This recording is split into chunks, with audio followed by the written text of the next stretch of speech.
What's up with it, guys? This is Lucas from YCLD Productions, and this is the Voice of Life podcast. Man, I'm very excited to be here with you guys today.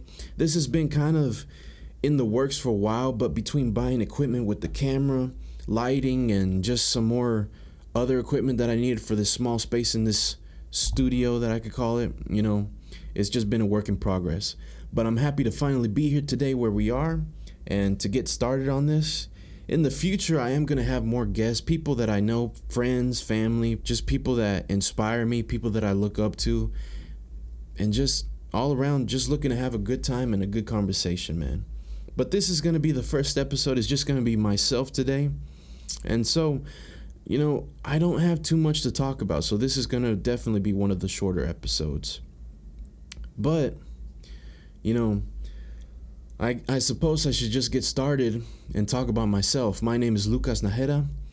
I live in the Rose City of Tyler, Texas, and I'm a producer, singer, songwriter, video producer. I just do a couple different things, man. It's just been all around, and I've been trying to build a small production company myself here, and I don't know. It's been going. And I've put everything in God's hands, and I know that He's going to take me places that, I can't imagine. But that being said, we all have somewhere to start. And definitely for me, that was, I don't know the day exactly, but it was definitely during the summer of the year that I started middle school. And so I didn't really have an idea of what I wanted to do at that time, because you have your regular classes and then you have your electives. And so my mom was kind of pushing me to try to do sports or something. And to be honest, I didn't really have any passion or any interest in soccer or football or anything like that. So when the time came, she pointed out to me that they were going to have tryouts for band. And so during the summer before school started, I went to the middle school along with a couple friends of mine that I knew from elementary. And, what they had was a setup where they had all the instruments for you to try out. And so I went around and I tried the trumpet, the trombone, the tuba, and other brass instruments, the flute as well. But then I got to the saxophone, and that's where it started for me. And so just playing a couple, not notes, but just learning how to blow wind into the instrument is what is called an embouchure, which is the way that you form your mouth in order to produce a sound. I just played one tone, and right there the band director, he looked me in the eye and he said, "You're going to be a saxophonist." And, to this day I still play saxophone. It's been over 10 years. It's my main axe in music, although I would say that my greatest strength now is being a producer. I love to create. I love to create songs from scratch, and a lot of people ask me how it is that you start writing music. And to be honest, for me, the process has always been, it just depends on how you're feeling. Because me personally, I write music based off emotion or how I'm feeling. And so it can start with a bass or with a melody or with lyrics all in my head. It really doesn't matter for me, because I just get on the computer, I start laying down a track and building from there. The thing is, you have to understand the relationship between the bass, the melody, and the harmony.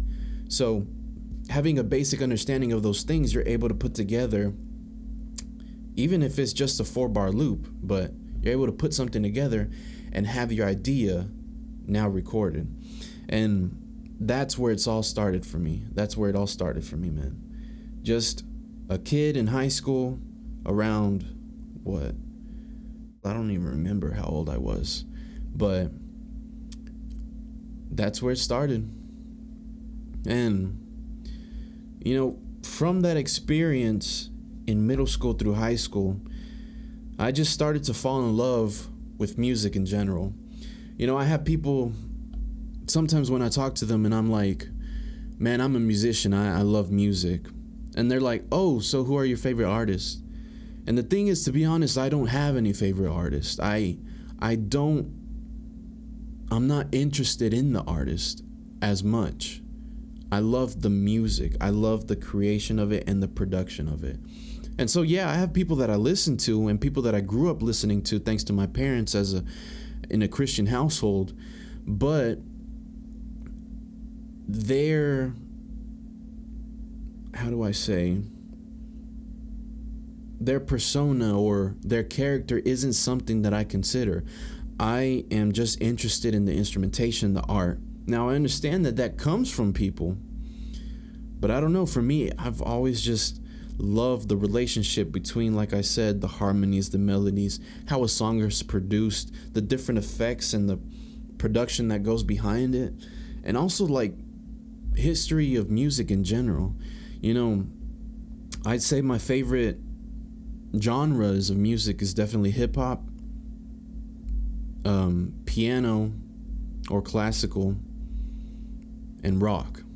You know, today that's all mixed up, so you could consider it pop, especially like what I'm looking to make with my music. But those are, how could I say, my main influences or my greatest interest when it comes to genres in music. And yeah, man, that's pretty much how it started for me. You know, middle school was pretty much just my growing period. I started to be educated in music and understand how to read music, but it wasn't until later, into the latter years of high school, I'd say around junior year, that I took such an interest that I wanted to create.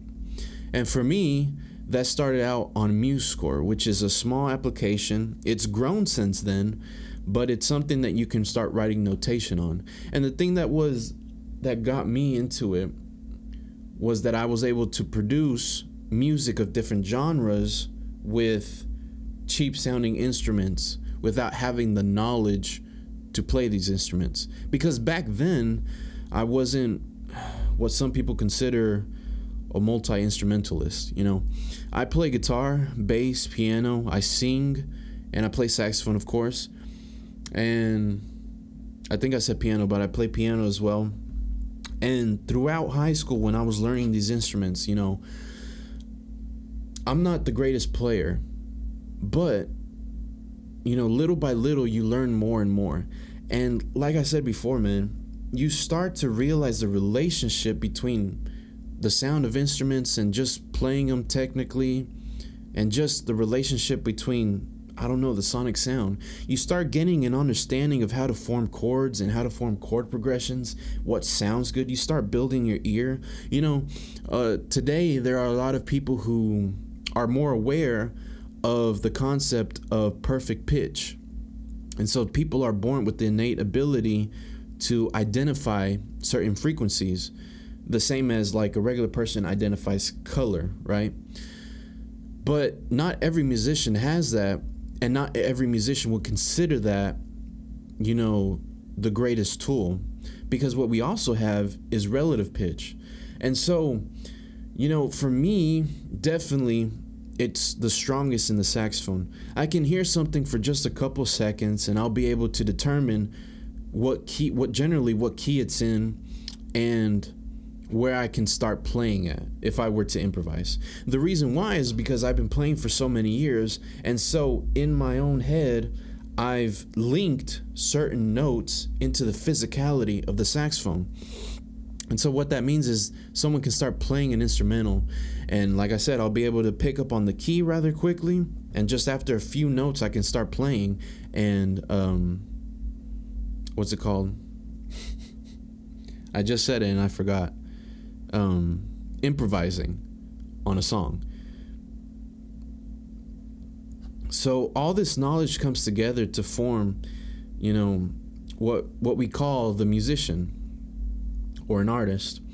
And my years in middle school through early high school, that's what that was for me. You know, I got exposed to different types of events. You know, in high school, I was still in band, so I got to go out onto the football fields and play in front of hundreds of people, and at times thousands, you know, because we did competitions and stuff. You know, I learned how to sight read. You know, so many different things. I got to go to different places around East Texas to play. And so those experiences, there's something that you hold on to and that you hold dear. In general, high school for me wasn't that great. I was going through a lot, as a lot of people are. I had something happen in my family. My parents were divorced when I was, I think in the 11th grade. I think I was a junior when it happened. But even before then, in middle school and stuff, I was going through a deep depression. And, praise God, because he saved me from that. After over 10 years of being depressed,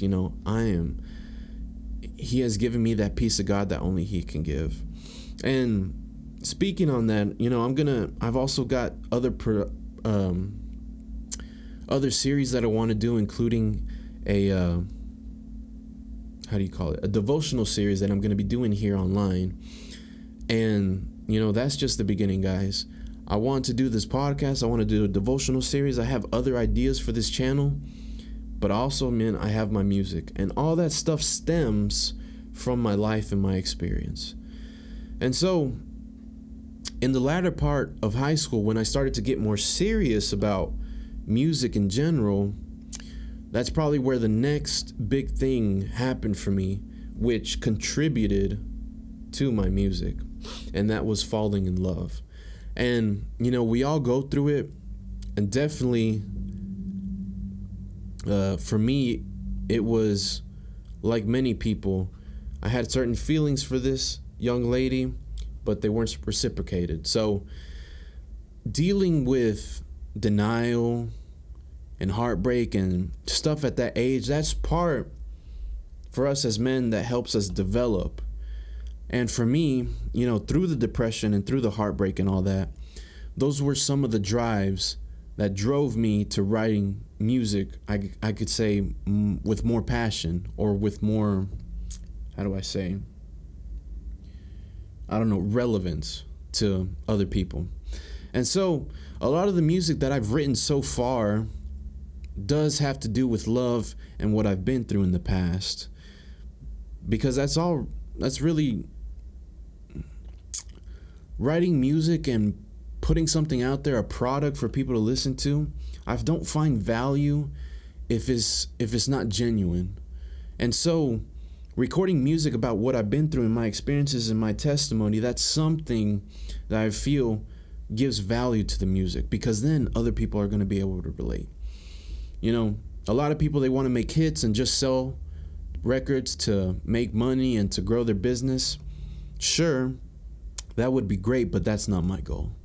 Music is an art form, and it's of this world. It's my number one passion, and that's pretty much all I can say about it, man. I just want to grow and show the world, express to the world things that I've been through and how I feel, who Lucas Najera is. And so these years between that and what I could call, between high school graduation and this era of what I could say I'm in now, being a young man, those were the years that I was developing as an artist. I was nowhere near ready to start releasing music. Sure, I was writing a lot of stuff, but it took me so long, many years of practicing and learning, studying how to produce music in order for me to get to where I am today. 5 years ago, I never would have thought that I'd be buying a camera and lighting equipment and stuff to record videos. My focus was mainly just on music. But a couple years ago, I took a job in advertising, and I got exposed to a new form of media. So, I take that also as a learning experience and something that just piqued my interest in furthering my skills in production. And so here we are. And, those years beforehand, when I was still under 20, there was a good time, a good chunk of 2019 where I was just producing every day. I mean, every day I was just throwing down tracks and writing out so many songs. I think, if there's any other musicians out there who can relate, let me know in the comments. But there's a time at the start of one's career, one's start in music, where they're just so inspired or so passionate, and so they start putting together different projects rather quickly. And there's no burnout. It's just grinding. Because everyone, as an artist, any type of media, doing the work back to back to back, it gets tiring. Juggling life, relationships, friendship, family, things that you have to do, and work, and then your hobbies. It's not something that everyone can do, and not everyone has the energy to do. I know I've been struggling with it lately, and recently I released a song, my first debut single, but I haven't been able to do anything else as of late. I've had to juggle in my work and life in general between the music. So I'm left, working during the day, and then I get home and I'm just, tired. It's something that happens, but as an artist, that desire to create is always still going to be there. And so, here I am, hoping that this is the beginning of something new for me. And you can only go up from here. There's nothing. I literally have like 28 subscribers at this point. So there's nothing you can do but grow. Now, after this era where I was grinding and putting all this work together,